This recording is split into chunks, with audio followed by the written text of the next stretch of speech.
into a review of the FV215B, the British Tier 10 heavy tank. Strengths and weaknesses on both sides. It has really good gun. Probably I would consider, of the heavy tanks, probably the best Tier 10 gun. Good DPM. Armour is okay.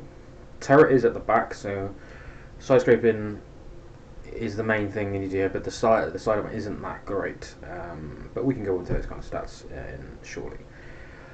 But as I said, this is just a quick guide, just brief going over the stats, armour, layout, whatnot, and just what an average player wants to know, really.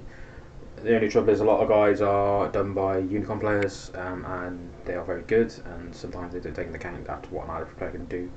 I'm an average or above average player.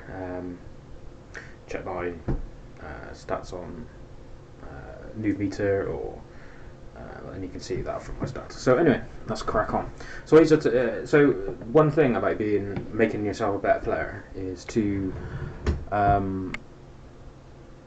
gain information, because tanks is one of those games where you can have good motor skills, you can be really good at games in general, but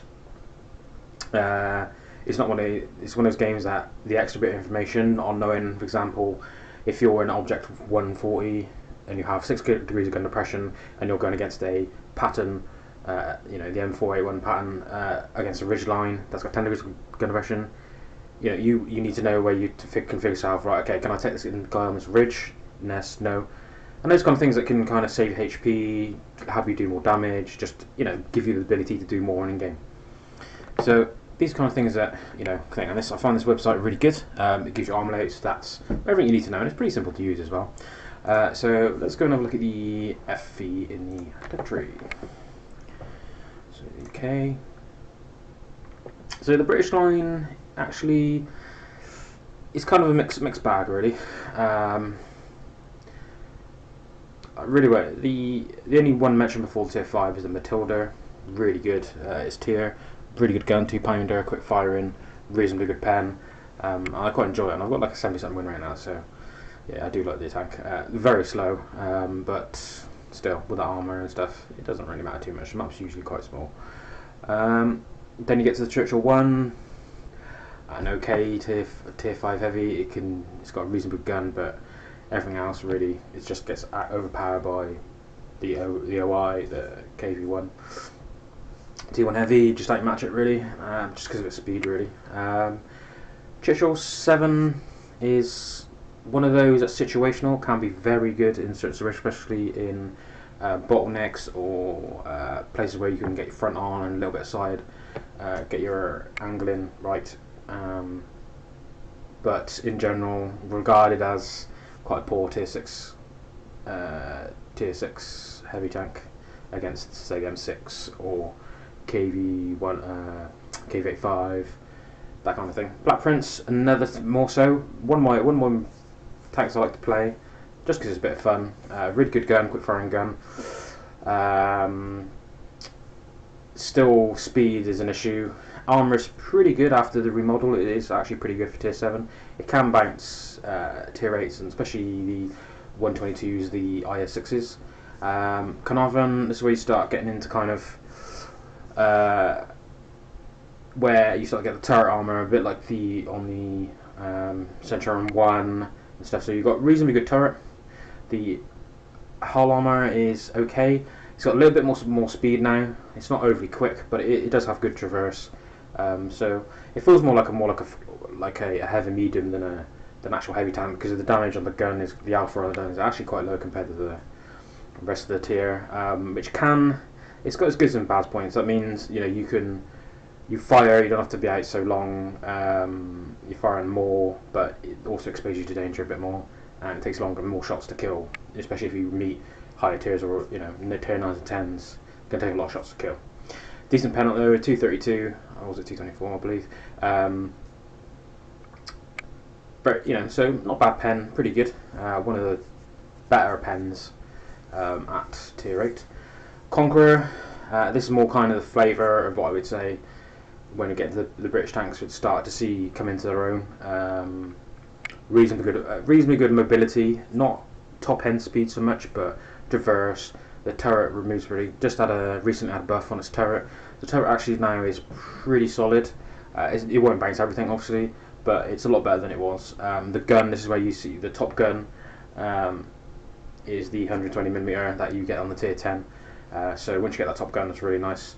Good penetration, good accuracy, really good on the move. Good stats on that respect. Reasonably good hit points as well, 1950 health points. So you can trade pretty well. You know, DPM E75 quite easy. So on 101 and E75, you know, not negating the armor issue, you should beat it in all honesty. And then you get to the FV215B.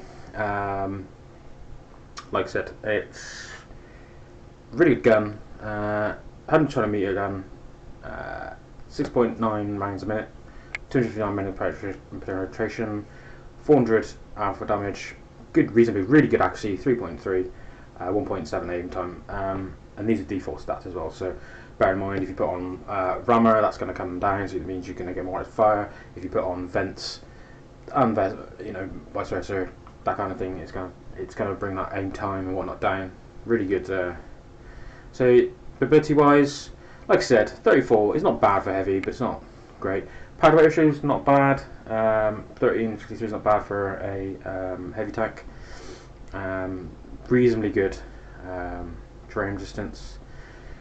Gun elevation 15, depression 7, and I think that 7 is all the way around, so it's not too bad, but it's not great. 34 degrees turret traverse, which isn't too bad, and 38 degrees tank traverse. Armor wise, its hull is okay. It's angled pretty well, so it will bounce some things, obviously, but tier 10 TDs probably might go through that sometimes. A low pay is a proper weak spot, so getting hull down now is more of an option. Side scraping wise, it's pretty good. You've got some spaced armor to prevent heat shots. It can bounce quite a lot, but I think the turret now is more, I think, so you get 250, 270 towards the gun. The gun mount's actually pretty good. There are some spots where you can be penned.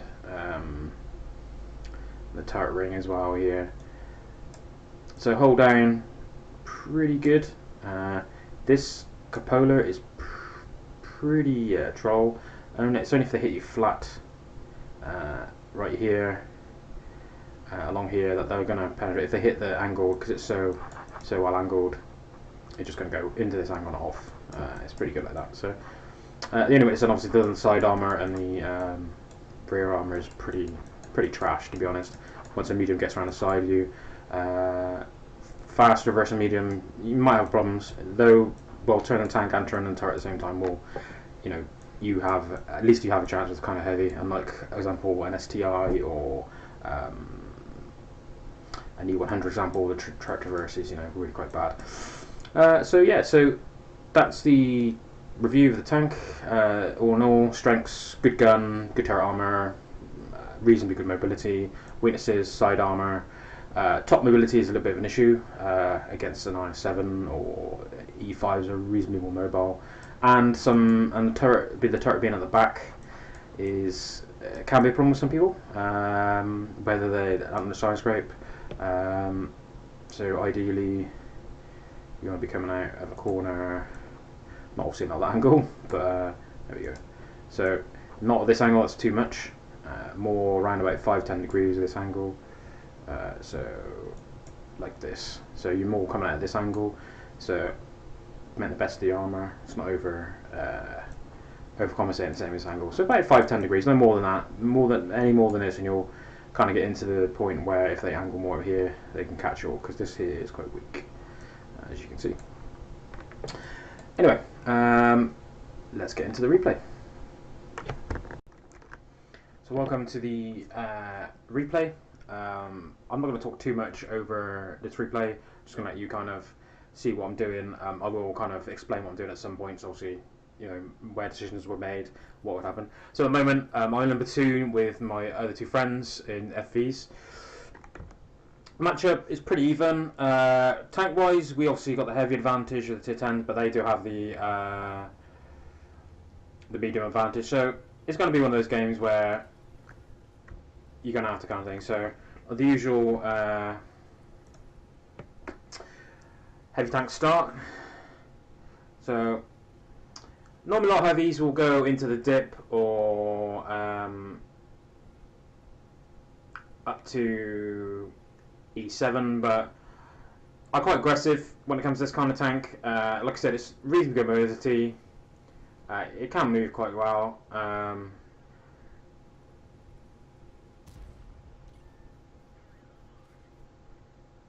That's quite lucky there. I'm taking one shot to TVP. That's the only one danger of being aggressive here, especially with fast mediums. Unlucky on that shot there. So anyway, my two mates went the long way, I went the short way, just getting an advantage. Obviously not showing off the gun's accuracy on the move, but it is 400 meters, so give me that. So they're sort of stopping. I'm saying to them, let's push. We need to get into the divot at K2. Get hold down, put pressure on them, because these three of these will like DPM most heavies, apart from maybe a platoon of 57 heavies.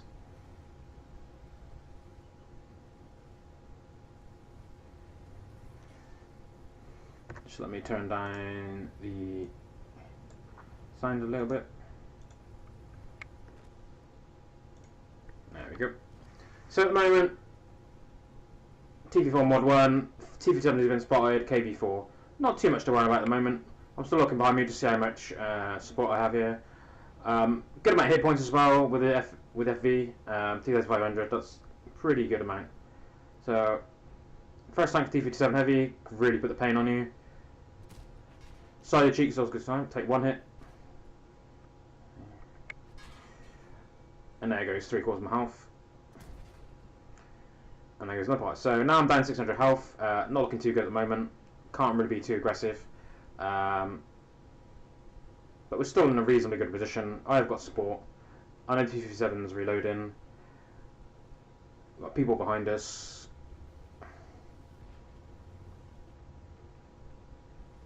So I'm backing up because I don't really want to take heads off the T57. He's 5-1.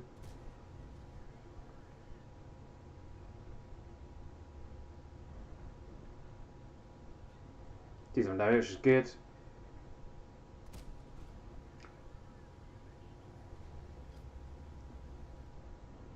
The 1.7 aim time really does help on this gun, this sort of thing. So 700 damage, space of 3 minutes. It's not overly great, but considering I've taken 2,000 minus 2,000 health, I'll take that for the moment. Can't get the gun into position there, over the hill. Not going to push over because I'm lacking health. Waiting for the grill to fire. Teammates are... well, one teammate's gone down. Just being my one now. Shot dropped. KV4 armor. OP. And a miss. At this point, teammate said, let's go for it. I said, okay, let's do it. I said, I'll take the KV4, you take the grill.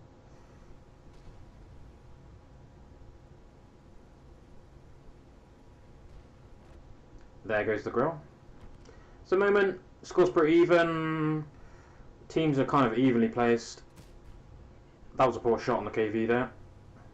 But if you don't, you can't miss what you don't hit, you don't take.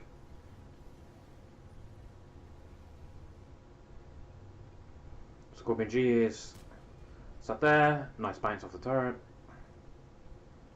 I see the Jagdpanzer, not for two for me. Put a nice one to him. Still not going to go for the tracking shot, but not loading time. Now he's looking at me, he's booking that, but try and track him on the way down. Goes into the pit, I'll take that. So the scores are 8-8. Can't really get the gun pushing down. Don't really want to poke out in the front of the Panzer, because it can just one-shot me. Also there's full health Yak Tiger as well. So, not an overly good position at the moment, but I can certainly just look and see if the Yak Tiger's looking at me. He's not. One more shot should take care of him.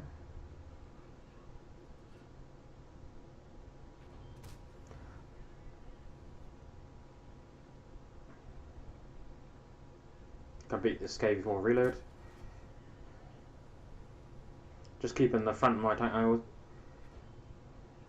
Took a little bit of risk there to get the Jagdpanzer, getting a thing hit off the KV4, but bigger threat, the Jagdpanzer.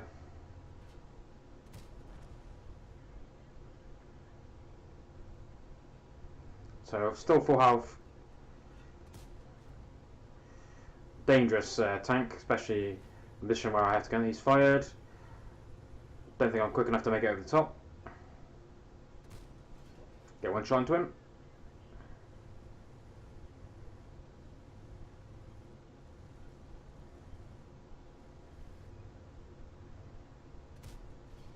Completely fluffed the shot. Oh no, I think I can beat him for reload.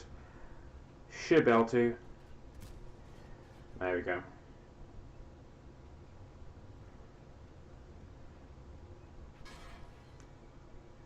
Take a nice shot off the Jagdpanzer. Was goal, but there's no harm in that now, especially in this position. I can beat him for reload. So I've only got gold left now. So 8 rounds should be enough, but it's not looking too great at the moment. All depends on how the E5 does against the Type 5 Heavy. Roof of the Jagdpanzer really weak. Usual chat going on as well. Bounce off me with gold, nice. Gonna beat him for reload. Killing blow should be. And then T28 takes him out. Props to the T28, played really well. Considering the tank and the matchmaking. So back chat, AP. Right, open, that's not a good. Nice shot to him.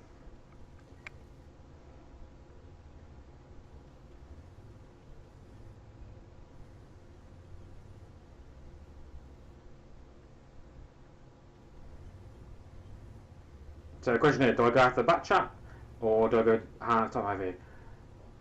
There's my answer question. So just Type 5 Heavy now. Should be in the bag, to be fair. But there's no guarantee. Type 5 Heavy is really well armoured. Take a massive chunk out of the E5. If the Type 5 has played really well, it's got 4 kills. But 3 versus 1, especially when I've got an FV coming up behind. And he just fired, so I think, right, okay, long reload. Should be able to get at least one in him before he fires at me. Doesn't seem to be coming through. Nice roll. He drops down. There's my chance now. This should be game. And there we go. Now we have game. And now we're going to go roll to the end plates. So here we have the end plates for that game. Ace Tanker. My first mark of excellence. Fire Effect. Fighter. Hand of God. Bruiser. Texas and Spartan. So let's have a quick look at the team. So team wise, top damage, and 1255 XP. T2A had a good game. FV422 had a really good game. 2000 damage in this kind of matchup is really good. Mentions to the Type 5 Heavy. Unlucky, did more damage than me, and the TVP and the Grow actually played. The team played reasonably well. It just their bottom half, their team just didn't quite come to fruition. So 29 shots fired, 25 hit. The couple of misses, obviously 3 of the misses were from the start. When I was firing at the TVP and the Scout, so I'll take that. Out of those 25, 20 hit and penetrated, which is nice. 400 damage from range. Got 1300 tracking assistant, well, obviously spotting damage. quite nice. So I destroyed 4, damaged 9, spotted 1. Potential damage received 3,800. Did block a bit, 1,600. Let's go to a quick breakdown. Made 24,000 credits, which is not bad at tier 10. It's pretty cool. Obviously, did pay a reasonable amount for the ammo, because obviously I went into my premium rounds after I used up all my normal rounds. But yeah, not a bad game. So yeah, so there we go. I hope you enjoyed it. Any feedback on that would be welcome. Obviously, I know the audio quality isn't the best and my software isn't the best, but also just doing this as a kind of test run. If it comes to fruition, then you know I might upgrade and whatnot. But yeah, hope you enjoyed it. See you in the next video.